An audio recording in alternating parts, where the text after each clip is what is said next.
مرزا جیلمی کے جو فالوورز ہیں ان کو یہ بتانا ہے کہ ہمیشہ کی طرح آج بھی وہ بھاگ چکا ہے، اور جو لوگ اندھوں کی طرح اس کے پیچھے چل رہے ہیں وہ اس کی حقیقت کو جان اور پہچان لیں۔ ماشاءاللہ یہاں پر عمیر قادری صاحب بھی موجود ہیں جو اس کیس کے مدعی ہیں، وہ بھی سینہ تان کے یہاں پر کھڑے ہیں۔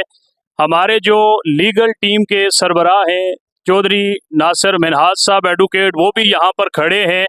عدالت آپ کے سامنے ہے، لیکن عدالت کے اندر وہ مجرم جس نے آنا تھا وہ ہمیشہ کی طرح آج بھی نہیں آیا اور یہاں سے وہ بھاگ چکا ہے۔ لہٰذا پوری امت مسلمہ یہ دیکھ لے کہ جو نبی کے گستاخ ہوتے ہیں وہ چھپ کے وار کرتے ہیں، سامنے آ کر ان کو یہ جرت نہیں ہوتی کہ وہ عدالتوں کا سامنا کریں اور اسلامی قوانین کا اور ملک پاکستان کے آئین کا وہ دفاع جو ہے وہ مقابلہ کر سکے۔ تاجدار ختم نبوت، تاجدار ختم نبوت، تاجدار ختم نبوت۔